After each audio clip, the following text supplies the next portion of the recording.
Okay, we're here. It's New Year's Eve. If you look at Lucy, you think it's New Year's Day. She's out cold. I don't think she sleeps much at night. I think she keeps. When every time I look at her, her eyes are open and she's looking at me.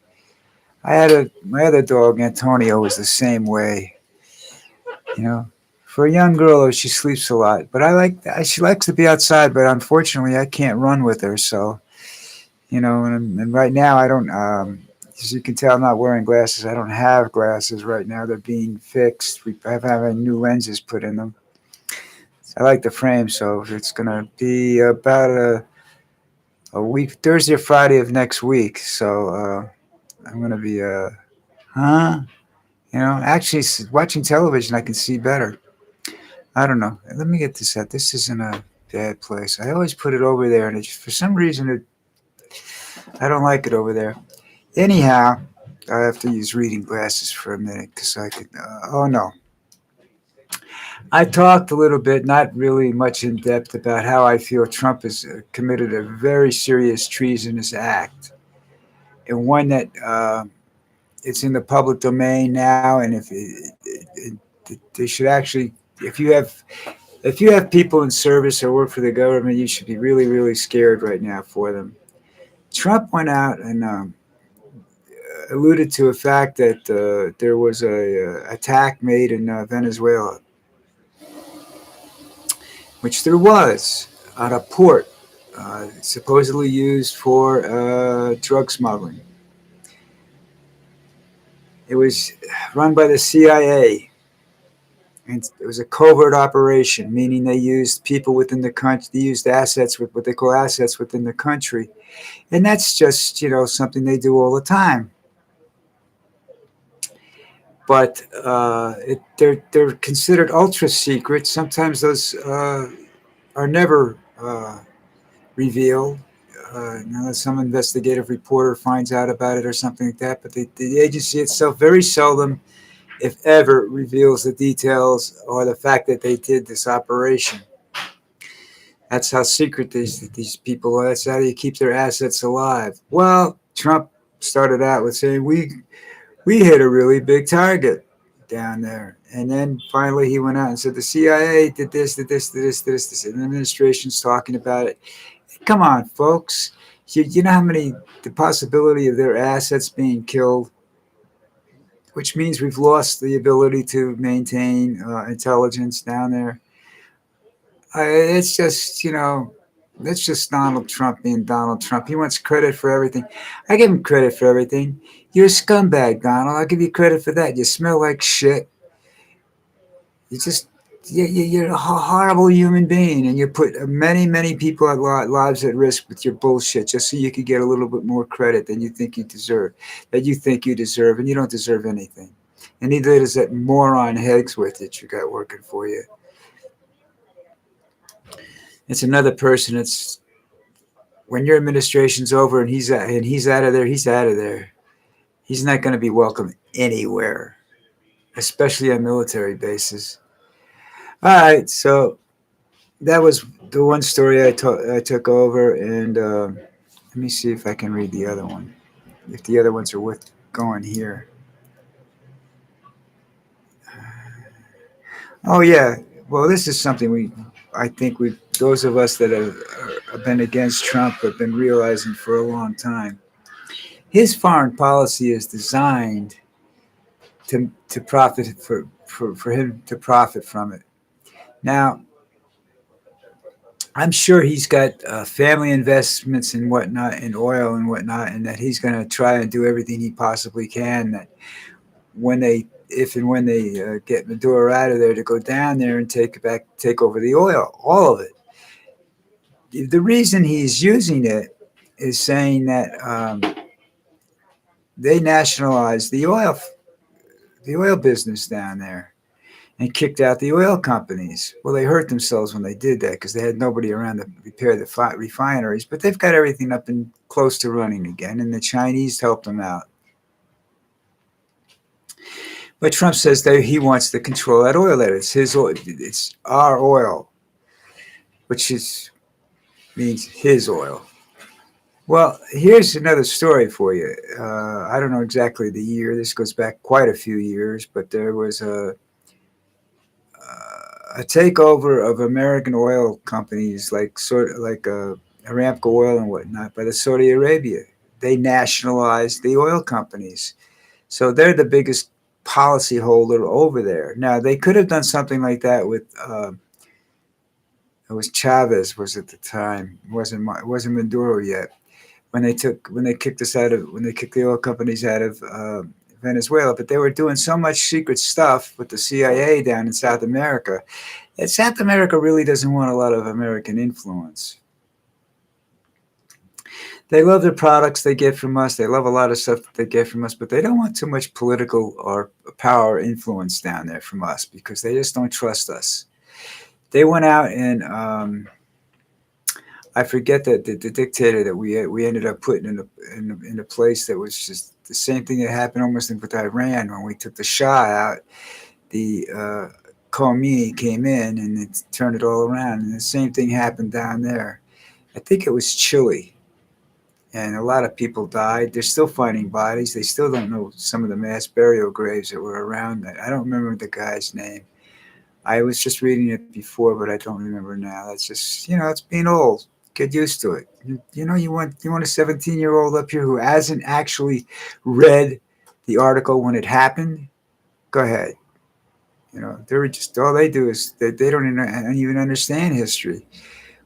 We didn't really get upset about that. We didn't get upset about them taking over our oil companies in Saudi Arabia because they not sure if Aramco existed before or after that, but that was Aramco was Saudi Arabia, Exxon, Texaco, Mobil, and I'm not sure if there was another one involved. Texaco, Amoco,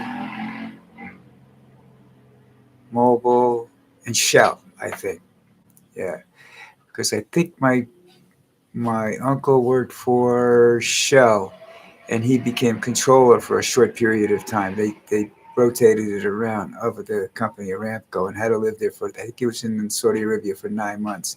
Hated it. Couldn't drink. That's life. What can I tell you? Um, there's some other stuff I talked about, but because I'm going to try and keep this one short, the New Year's Day is coming up. Now, this New Year's Day, there are going to be 4 college football games, playoff style games, basically, to decide who plays in the championship game later on this month. Now, when I was a kid, young man, and I don't know exactly when they gave up on this, but when the Associated Press or whoever it was that used to rate the football teams and pick the best team in the country, you sort of had a lot of controversy. But you had at least 4 what they call bowl games. You could watch. What we used to do is New Year's Day is get up at like at 9 or 10 o'clock and watch the Rose Bowl parade, and then you would see the then you would watch various football games after that: Rose Bowl, Cotton Bowl, uh, Orange Bowl, and I'm going to go with Peach Bowl, but I'm not 100% sure. There was at least 4, possibly. There were a couple of more in there too that they would be on all on New Year's Day. All on, you had your 3 major channels: CBS, NBC, and ABC. That's all you had on New Year's Day was football. And there you were with a hangover trying to watch the football game, between throwing up and moving along. But that's what they did. That was New Year's Day, and this is the closest they've come in years with these games today. But you're still not going to get a winner that satisfies everybody. But I like the old days only because not because because they didn't know the winner, and there was a lot of people that didn't get into the game at all, and you had this, and there's still a lot of people that don't get in that some people think should get in, and you have a lot of controversy amongst the fans. That's what it's all about, folks. That's what gets everybody started. Okay, everybody gets out there and starts watching those games and or discusses the fact that their team didn't get in that year and they thought they should. That, undefeated teams didn't get into the weren't considered to be in the top, sometimes in the top 10. You know, but on a lot of controversy about schedules and whatnot. So did this team deserve to be the number one team or not? Well, who knows? I was a bartender back in those days, and I love the conversation. We had football conversations until like baseball season, and then they wouldn't start again, and they would start up again in September.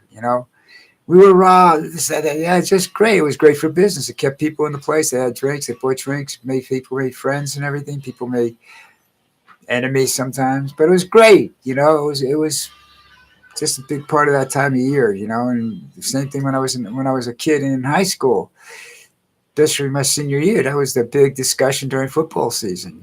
After for New Year's. We were on vacation. And we'd come back to school. We'd have something to talk about besides what did you do last year? What did you do over the summer, your vacation? Which was usually nothing. Hung out, stuff like that. So that was the. I'm glad it's back. At least the games are back. The controversy is always something to talk about. That was things like the Heisman Trophy. Now there's a lot of discussion about these people, and that's good for the game. That's what keeps the game alive. Is the discussion, the interest that it draws. And how you develop support for these various people. That's what I like about the way this is going this year. I think it's really really good. Okay, that's it for me. I think. Go find us. There's a couple of you guys actually listening there. Hey, let me see if I put you up where you show up over here. A live chat going, but I don't see anybody there. I don't want to do that. Okay. All right. What's going on? Oh, okay. All right.